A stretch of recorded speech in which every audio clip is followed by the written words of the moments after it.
అందరికీ నమస్కారం. కూరల్లోకి, బిర్యానీలోకి ఇంకా అన్ని రెసిపీస్లోకి మంచి టేస్ట్ రావడం కోసం గరం మసాలా ఇంట్లో ఎలా ప్రిపేర్ చేసుకోవాలో ఈరోజు మీ అందరికీ ఈ వీడియోలో చాలా సింపుల్గా చేసి చూపించిపోతున్నాను. దీనికోసం అన్ని కొలతలు తీసుకుంటున్నాను. పావు కప్పు దాల్చిన చెక్కని, ఇంకా పావు కప్పు లవంగాలు, ఇంకా ఒక 6 వరకు అనాస పువ్వు, ఇంకా చిన్న జాజికాయ ముక్క, జాపత్రి ఒకటి, ఇంకా నల్ల యాలకులు ఒక 10 వరకు తీసుకుంటున్నాను. ఒక 2 టేబుల్ స్పూన్ల వరకు యాలకులు, 2 టేబుల్ స్పూన్ల వరకు మిరియాలు, ఇంకా 6 ఎండుమిర్చిని తీసుకోవాలి. స్టోన్ ఫ్లేవర్ 1 టేబుల్ స్పూన్ వేసుకుంటే సరిపోతుంది.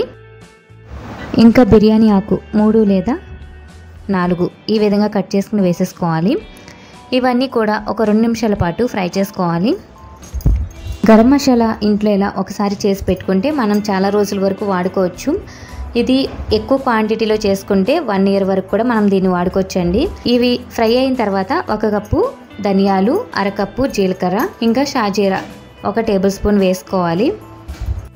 ఇవి త్వరగా ఫ్రై అయిపోతాయి కాబట్టి సగం ఫ్రై అయిన తర్వాత ఇవి యాడ్ చేసుకున్నాను. ఇవన్నీ కూడా ఫ్రై చేసేసుకోవాలి. 3 లేదా 4 నిమిషాలు ఇలా కలుపుకుంటూ ఫ్రై చేసుకోవాలి. బాగా చల్లార్చుకోవాలి, వేడి మీద మిక్సీ పట్టుకోకూడదు. బాగా ఈ విధంగా చల్లారిన తర్వాత మిక్సీలో వేసుకుని మెత్తగా గ్రైండ్ చేసుకోవాలి.